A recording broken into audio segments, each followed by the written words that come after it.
high intensity interval training is a whole different ballgame than what most people think that it is. And in this video, I want to give you a breakdown of A, what high intensity interval training really is, but B, what kind of cardio you should be doing when you're intermittent fasting, or what you need to know to at least make an informed decision. Okay, so the first thing I want to talk about before I even get into anything that has to do with fasting is truly give you the breakdown of what high intensity interval training should truly look like and what you're actually trying to accomplish. Most people look at high intensity interval training as just this way to get a crazy lung burner, just an awesome workout where you feel like you just torched a bunch of calories. That's all fine and dandy, but it doesn't always elicit the best metabolic response, and it doesn't always elicit the best body composition response. You don't always get the desired outcome. You may feel like you accomplished something, but that's not because high intensity interval training is bad, it's because most people are doing it wrong. Here's the thing. When we're doing high intensity interval training, we are activating the anaerobic system of the body. So I want you to think of high intensity interval training cardio the same way that you would think of weight training.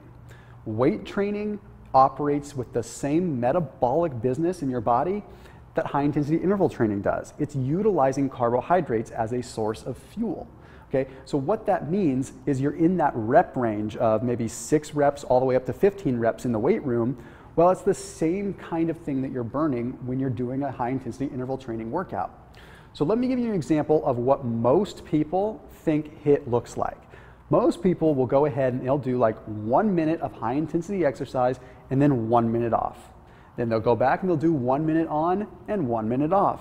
And this is great to gamify a process. I understand that it makes it easy, but that's not how the body works. The body doesn't necessarily know what 1 minute is or what 2 minutes are. The body just knows when it's fully fatigued or not.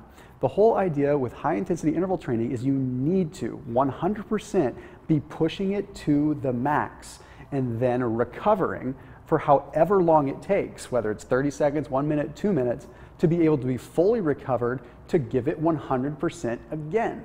So it varies from person to person on how long the rest periods should be. It is absolutely not uniform. So for example, you should be doing your high intensity training all the way pedal to the metal for like 15, 20 seconds. Because quite honestly, that's about how much energy you have stored up in your body to really perform at 90 to 100%.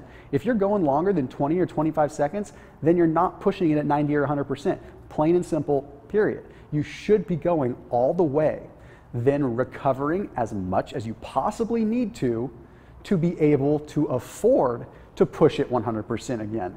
If you're going at 1 minute on, 1 minute off, you're probably going something like 50, 60% of your maximum and then just recovering for however long it takes. That doesn't really add up. We need to elicit the metabolic response that we get when we would normally weight train, where we're going all the way to failure.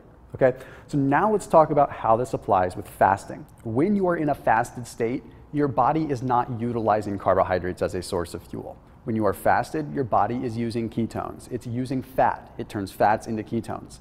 When you are doing high intensity interval training, you're utilizing carbs. Now, I hear a lot of people talking about how high intensity interval training is going to help them get into a fasted state easier. Not really the case. You see, once you're already fasting, your body just stores the glycogen and puts it away. It's not like you have to burn through all your glycogen first before you start burning fat. It's really just how long you are going without eating before your body starts using fat. So it's not like you have to drain your tank and then start using fats. It doesn't quite work all the way like that, although it does in some cases. But high intensity interval training isn't going to get you to the benefits of fasting any faster. If you like to do high intensity interval training, it should simply be because it feels good and because you want to get the maximum heart rate benefits. That's all there is to it. I like HIIT because it feels good. I get a good mental response from it. But if you're fasting and you're just looking to burn some fat, you're probably better off doing a little bit more of a steady state type of cardio. I'm talking like literally just 15, 20 minutes at like 60 to 70% of your maximum heart rate. That's going to oxidize fat a lot easier and maximize the utilization of the ketone bodies. But if you are going to do HIIT, then you're going to want to make sure you do it right. And the thing is, HIIT is really good right after you have some kind of high carbohydrate meal. That way, your body can actually use those carbs and put them to good use so they don't get stored at all. But it's very important that you're doing the high intensity interval training properly. Now, when it comes down to timing your cardio later in the day, if you are someone that cannot do cardio in a fasted state, you have to do it after you've eaten, well, you're someone that might respond well to doing high intensity interval training as a form of cardio but after you ate. So that would make sense only if you are doing your cardio at the end of the day after you've already broken your fast. If you're doing your cardio in the morning while you are still fasted, you have to make an honest, informed decision with yourself what you are after. Are you trying to burn more fat, or are you trying to get more of a mental benefit? So maybe mix it up a little bit. Anyway, food for thought and a little bit of insight as to how high intensity interval training really works when it comes down to the metabolism. As always, keep it locked in here on my channel, and I will see you in the next video.